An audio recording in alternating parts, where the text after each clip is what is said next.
Изчезвам сега към другата локация, Жангджаджи, Аватар скалите. Поръчах си премиум Диди към гарата. Много добре количката. Ей, това е гарата, Шенжен Норд. Буквално един час по-рано може да дойдете.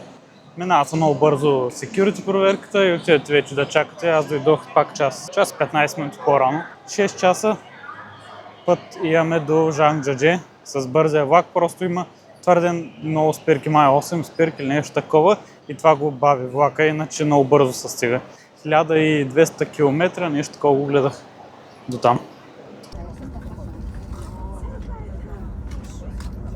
След 6 часа бързия влак направо да казвам, много добре беше, но след четвъртия вече почнаха да ме хващат лудици. На едно място станах, раздвижих се, поръчах си там за ядене, имаш някакви 6 евро беше яденето. Порцията не беше много голяма. Пак капна, че огладнях много. И сега трябва да си поръчам Диди до Улинкюан, града, където се тръгват за Аватар скалите, защото следващия ден оттам ще тръгвам. И за Гранд Каньон също. Там съм 3 нощувки, така че сега ще се пренеса от там. Аз ви казвам, че това пътуване само вървени ми западна. Тук в това място, пак на 5-ти етаж, пак стълби. Как се уреждам се на такива места, не знам. Обясняха ми сега къде мога да си купя яки, че аз пак неподготвен, гледайте маска стигарци, вънка мазен студ. Между другото е много яко вънка, много яки светлини, сега ще ги разгледаме. Е, това е стаечката, нищо особено. Даже не знам колко пари беше, май 44 евро за 3 нощувки. Тук имам чувство, че съм като във Виетнам, навсякъде масаж. Не трябва масажа, трябва ми яки. Не е чак толкова студено, всяка дългите дънки, ама пак си е хладничко. В планината ще е студено утре като хора. Няма много хора вечер, до 8 часа. Те лягат рано да могат утре сутринта да станат рано, защото те еднодневни трипове се тръгва рано сутринта. Значи има магазини за техника, колкото искате DJI, Oppo, Xiaomi. Значи трябва да има и за дрехи. Би трябвало и тук някъде в този район, Генли. Обикалям сега за яки. Тук на 2 пъти чух българска реч, то тук повече българи от цял Китай. Къде са събрали в Централен Китай, направо да не очаква човек. Иначе тук е цял пазарски булевард, има всякакви магазини. Дрехи, храна, всичко. Ей, това ми е хапванката за 48 юана, 6 евро. 5 шишчета и 10 царечки. Бая скъпичко тук като цяло. Туристическо място и туристически цени, нормално. Има много руснаци също, не знам живеят ли тук, но са твърде много. Не е чак толкова малко градчето. Буквално, да знам, към 40 минути вървях, може би 2 км поне, и има още малко за вървене. Пак била за туристическо градче. Гледайте нашите хора, какви водопадчета си имат тук в центъра на града. Мега яко. И тук надпис, аз съм в Улинкюан. Много красиво. За днеска плана е следния, ще ходим в Гранд Каньон и Глас Бридж, стъкления мост, един от даже най-високия стъклен мост в света. И между другото, автогарата, където продават билетите, отваря в 7, тъй че 7:10 е първи автобус, който иска му да е там 7, да си купи билета, 12 юана е автобуса до тук. Или другия вариант с Диди, ако сте повече хора. Билета ми за Гранд Каньона и Глас Бриджа беше 230 юана, иначе 290, 300 някъде. Ако го поръчах хотела е по-ефтино. И сега минах с паспорта, винаги си го носете тук и минаваме през Route B, път Б, който покрива Гранд Каньона, стъкления мост и някакви други атракции допълнителни, макар че може и без тях, може само стъкления мост, може само Гранд Каньона, може Гранд Каньона и стъкления мост. Буквално това са тук атракциите. Скачане с бънджи има, вървени по Виа Ферата, стъкления мост, тази скала може да се изкачва. Ще видим кои ще направим, понеже мога да избирам до 5, доколкото разбрах. И другото, което е добре преди да дойдете, защото после има много туристически групи и става голяма навалица. Буквално тук навсякъде е хубаво да отидете в най-ранното време, още като отваря. Аз го очаквах да е по-голям този мост, да? Ето, първата туристическа група е там. 430 метра дълъг, 300 метра високо над каньона. Може да издържи до 800 човека едновременно. Ей, там е зиплайна. Има и асансьор, който не иска зиплайна. Долу също има пътека, има и разходка по реката с лодка. Искам да видя обаче надолу. Мале. Тук още не е високо. Ей, там по средата ще е високото. Хао, ни хао. 你好，会说汉语吗？ How are you? 还能会点啊？ I don't speak Chinese.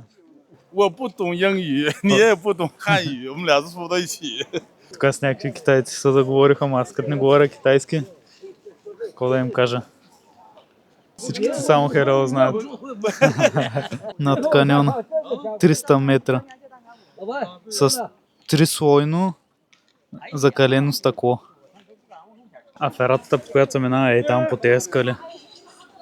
Това ще е интересно да се направи, честно казано.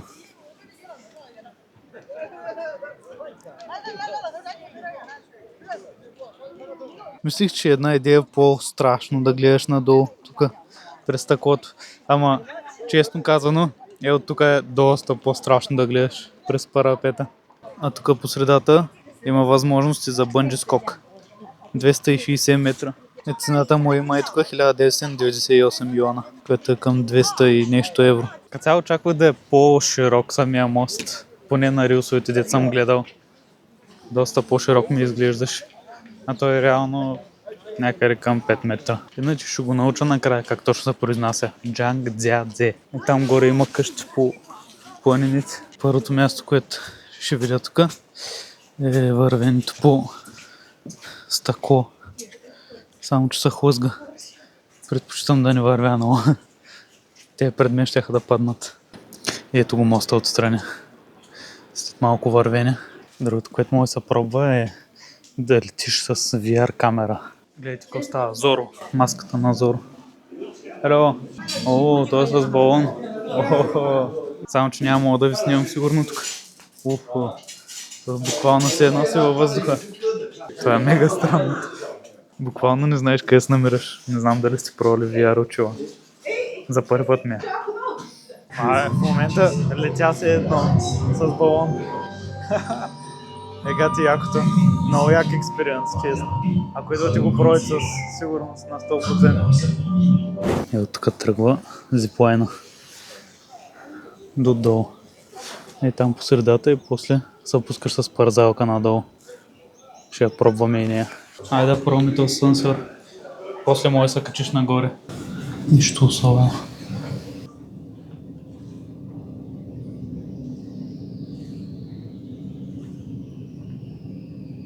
И сега идва ред на най-якото зиплайна. На всяко място се влиза с паспорт, да знаете. Ако не ви е включено в билета, няма пуснати или трябва да си го купите допълнително от телефона. Ама е много занимава по-хубаво предварително всичко да си купите и така. 52 км в час, 340 метра се спускаш. Сърцето се разтупва преди да се качиш. То в принцип като се возиш не е чак толкова страшно, ама докато те пуснат да си във въздуха. Това е напрягащото. No, sorry. Не може да се снима. You sure? No. Не можеш да се снима, много тъпо. Ама ти е сказано нищо особено, много спокойно го вземе, нямаш толкова адреналин. Това адреналин е преди да се качиш. 49 юана за една снимка. Много пари. Ето ма е тук. И тук надолу вече слизаме за тунелите. В принцип има възможности за ферата по стените, но май няма да я правиш, ще видим. Защото друго съм намислил. Или има стълби, който не иска да се пуска в парзалката. И тук как ще наекипират с това нещо. Трябва да се вържим, да може с слайдване. Да им full speed max. Чайте, ще задръстване. Safe distance вика. Те се влачат. Не мога да се засилят като твърде. Айде, засилваме ли се?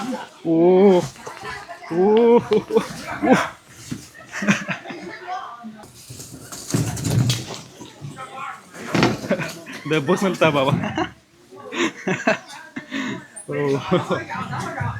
Аре бе, здравствуй направихте бе. Какво вика? Лежането било забранено, пък аз това правя.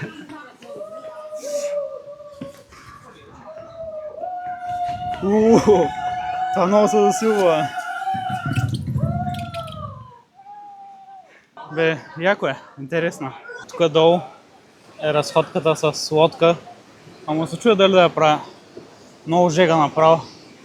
Вече се жегна много времето. 21 градуса май. Скоро ще се разходя и тук пътечката малко. Не се занимава с тези лодки. Скучна работа. Хубавото е, че са направили навсякъде туалетни. Ако ви се ходи, ходите. А пък тук долу даже имаше и хамбургери и напитки. Иначе тази обиколка с лодката е така раунд трип, т.е. тръгва и се връща на същото място. 10 часа, за час и 40 минути ги минах тези всичките работи. Даже се забавих. Аз ако си вървя с по-бързото темпо, си ги действам нещата, сега 100 пъти ще съм ги свършил за 1 час. Тая активност може да я направите за половин ден.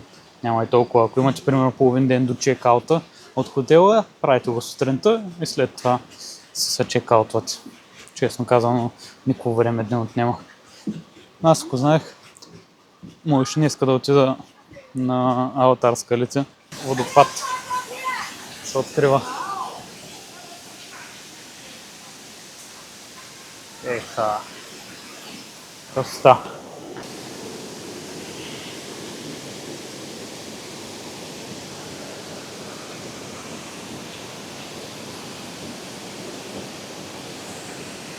Ай, тук да минаваме под водата.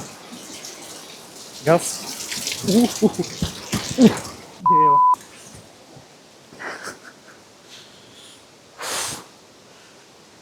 Как си изчатках главата. Сега че да ви покажа и тук малко от гледката. Че след това удряне на главата и забравих да ви снимам. От глава ще има да ме буди сега. Отправо ви казвам, изкъртих се. Сякаш и кръв даже има. Доста пък. Тая пътека стига до края на каньона и оттам се хваща автобус към Улинг Юан, градчето, от което тръгнахме.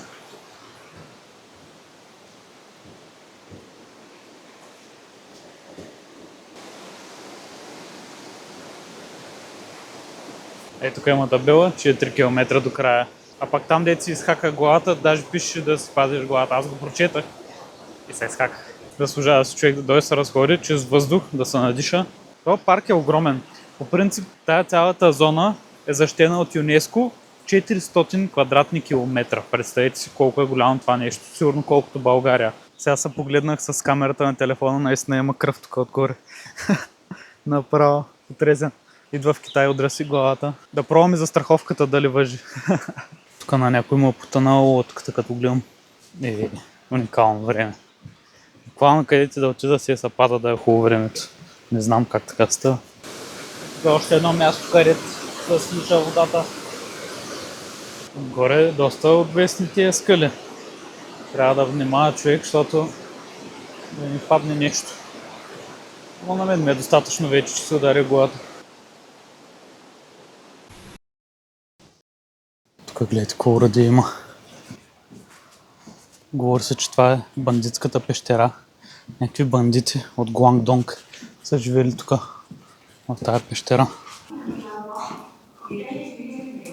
Със сигурност са светлини пещерите стават по-интересни.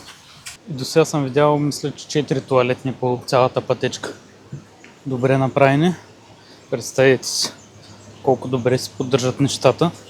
Чак туалетни имат по пътеките. Такива работи при нас никога. Кошчета имаше през 10 метра преди малко. Въздухът е уникален. Просто един път. А главата как ме боли. Вече има и цицина. Иначе надписа пази си главата преди да... 请注意，前方低矮，小心碰头。Това е мокро. The area ahead is low. А този път ще снимам, ако се ударя главата. С това приключваме Гранд каньона. Малка промяна в плана. Отивам сега към източния вход, който се намира на 8 минути от хотела. И ще купя билети и се качвам на Аватар планините. Би трябвало да успея днеска да разгледам може би всичко. 12:47 ще пробваме, ще видим какво ще стане. В принцип около 3 часа и половина нещо такова отнема с моето темпо. Нали, по-бързото. Това е минимума, който трябва за там. Иначе около 4-5 часа. Искам да използвам докато е хубаво времето и има хубави гледки. Ето тук се купуват билети. Взех билети сега. Бая голяма пашка тук за автобусите. Се надявам, че бързо ще мине. Единият билет е за влизане в парка. Важи 4 дни може да влизаш в парка. Другия билет ми е за този асансьор Bai Long Elevator, който е най-интересния с яката гледка към скалите. И третия е за Тианзишан Cable Car лифта, за да мога да сляза след това от Тианзи планината. Бързо май се движи опашката.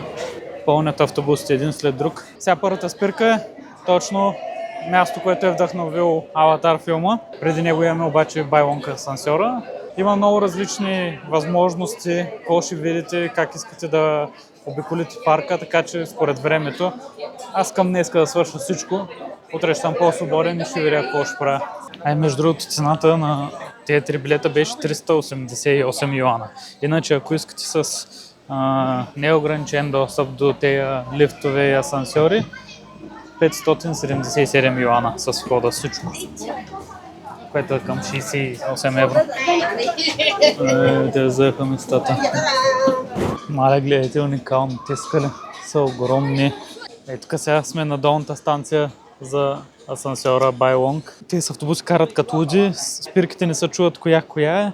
Реално третата спирка е това за долната станция. Фанах асансьора, върнах се пак додолу, пак го фанах нагоре, ма само, че не той, който ми трябва.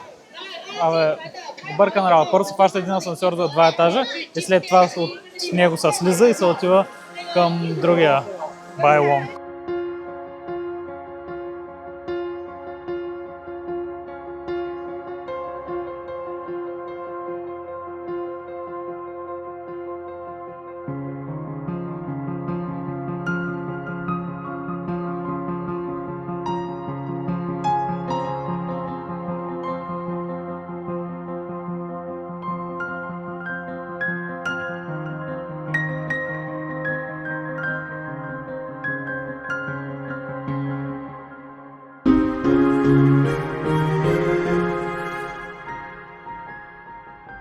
Тук добре са направили зоната.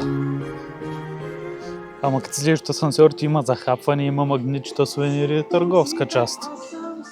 Музика навсякъде пуснали. Малко туристическо място. Между другото, яко беше от асансьора, ама да я знам. Странна работа. Най-високите стълбове сега ще видим на Аватар. Ама първо за асансьора 326 метра. Най-високия външен асансьор в света. Двоетажни кабини с стъклени стени.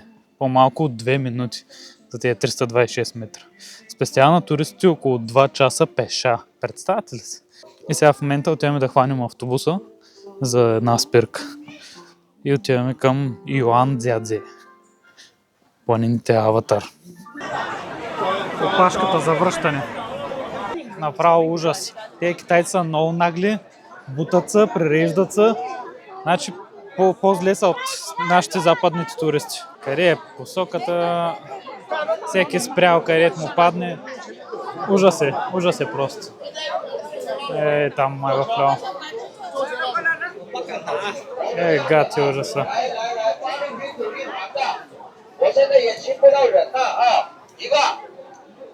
И още един интересен факт, има маймуни тук навсякъде, особено долу на по-ниските пътища, така че да си пазите нещата и да нямате, да не носите такива турбички и всякакви вафли и тем подобни, да не ги грабнат от ръцете. И сега между другото няма много хора, сутринко знаете колко е пълно. Тук някой с дрон лети. Който не му се върви и те го носят и си плаща. А пак другите тук пускат на лайв по цял ден. И това са Аватар скалите. Са вдъхновили филма Аватар. Много интересно и там отсреща има някаква къщичка или навес. Правим някоя друга снимка и от тук продължаваме към следващото място. Естествен мост от две скали, планини са, не знам и аз. Само, че спират по средата. Тук също има платформа за гледане. 1 километър има до моста. Ще повървя. Тая платформа е по-удобна за снимки и няма туристически групи. Уникално време фанах. Браво, не съжалявам изобщо. Ще се надъх днеска да ги посетя. Утре аз пак мога да вляза в парка и да разгледам нещо друго, ама ще видим. Гледайте само колко народ се е наредил тук да снима. Направо съм потресен всеки събота и сега почвам и аз да ги бутам, гледайте кутата. Направо. Маняци. Айде, бегайте. Това е високо, бе. Дали няма да е това скалата вместо другата? А те всички са толкова високи, че няма гаранция според мен. Тук гледката е брутална и е мега високо. Мале. Направо насиранка, като погледнеш надолу. И моста са клати, тук отдолу също се вижда. И който погледне и повече не иска да гледа надолу. Я видим от тази страна. Мале, каква пропаст. Ужас. Маймунка.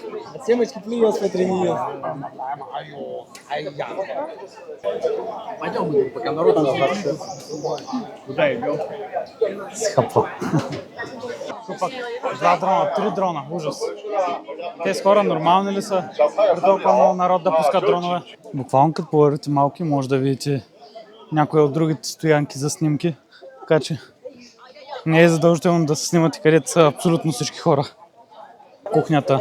Картофки, рибка, учени работи, пиленце, наденички, плодове, фрешчета, всичко. Един фреш 20 юана, 2,40 евро. Нещо такова. Разгеле, стигнахме и до този естествен мост. Може да се минава по него и да се ходи на другите места, ама няма смисъл. По-хубаво директно към спирката. А тук колко е високо? Бай. Тос пък. Тук колко народ има също за снимки. Не е истина. И всеки събота иска да се снима. Буквално да гони от мястото ти. Аз почна да викам да се махат тук. Тук отгоре като се продължи и може да се дойде на платформа, от която се вижда по-добре моста и няма толкова много хора за снимане. И може би това ще е последната гледка тук, на това място, и ще фана автобуса и отивам към Тианзи планините, където също е интересно. Трябва да прочита какво ще има там. Има лифт, мисля, че най-дългия в света. Не съм много сигурен. И за последно да видите от тук. Също има брутална гледка към скалите. Уникални са. Високи, красиви. И точно в сезон ги фащаме, като цъфнали дърветата, зелени. Слиза се на следващата спирка и се качваме на друг автобус, който не е електрически. Тук идеш на закара той. Направо ми писна да се качвам на различни автобуси и никъде не пише коя спирка за къде, на къде. И те китайците и те не разбират. Направо ви казвам тук. Все едно аз карам по проходите. Само че тук сме много хора. Направо 40 минути като чували с картофи на воза и там гледам са повръщали хората после. С ужас ви казвам, завой, мавой, газ, перачки, намятка яко. Така че съветвам чак като дойдете тук в Тианзи на спирката, тогава да ядете. Преди това не дейте да ядете, защото всичко ще замине. Сега отивам първо към... Кое беше? Халонг парк? Не съм много сигурен. 4 елемента имаш.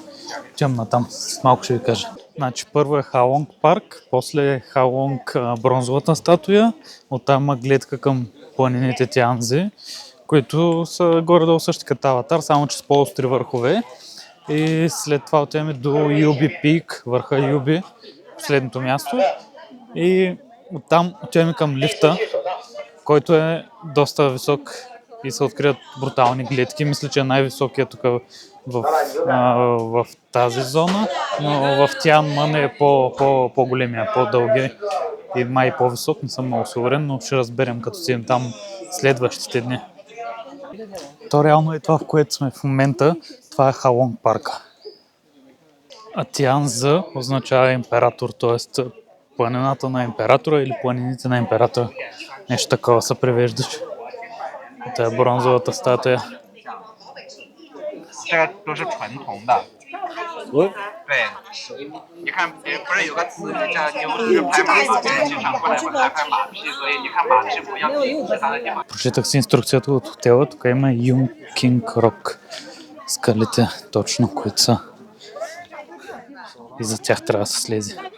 След бронзовата статуя. 我说你再看一会儿我就走了。 Баяса.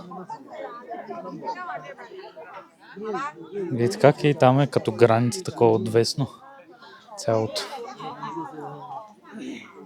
Интересно това преди какво е било. Да, сигурно океан едно време и с глобалното затопляне. Са излезе на повърхността тези неща. И тук после от долната пътечка се продължава към Юби Пикс. Отиваме сега натам да ги видим. Надявам се да е от тук, къде поне видях картата насам сочеше. Красиво местенце. По-малко туристи има, което е добре. Не знам дали защото е по-късно. Не съм много сигурен. Иначе гледките са много добри. Може би бива да дойдете да разгледате и тук. Не знам дали има смисъл. По-скоро смисъл е заради лифта, защото гледките от него са брутални, доколкото чух. И сега той ще ни е последното нещо от тук, от Улинг Юан и Жангджиадзе парка. Макдоналдс ще направили. Старбъкс бях гледал някъде също имаше. Там има Working Coffee, което е като Старбъкс, само че правят ти го и си го взимаш директно, без да сядаш там, няма място за седане. Хората на Макдоналдс. Макфлъри, алабала, хамбургерчета. Като цяло биват цените на Макдоналдса тук. Не е зле. Спрямо другите храни, които предлагат те. Местните говоря. Буквално всичко важно за един ден обиколих, което е много добре. Другите неща, които са из парка, са по желание. Ако иска човек да се разхожда, ако е дошъл само за това, примерно много дни да е дошъл. И е така вече. Юби Пикс. А то долу също има платформа, който иска да слезе. Ама то нищо особено, като гледам. Реално са се опитали да направят максимално много за туристите, дори и само Аватар местата да са по-интересни. Защото толкова всички отиват само на Аватар, представям си каква навалица ще е. То сега в момента навалица, пък тогава не знам. Батерията на микрофона след малко ще свършим, аз повече не знам какво ще показвам. Единствено гледките от лифта. До там май трябва да хвана автобуса за една спирка и след това лифта от горната станция Тианзи лифта. Взех си един бинчелин. Сладолет на китайски. За 10 юана, един 10 евро. Добре. Може би това е най-сладкото нещо, което съм ял до сега в Китай. Тук нямат абсолютно нищо сладко. Всичко е не толкова сладко, отколкото Европа. Явно едат здравословно. Макар че тяхните мазни работи, не знам доколко са здравословни. Гледайте какво става за последния лифт опашката. Лудница е чак до там горе. Продължава. След един час чакане стигнахме лифта. Лудница, всички се бутат. Направо лудост. Кажеш, че без тях ще тръгне. Гледайте. Майко. 10.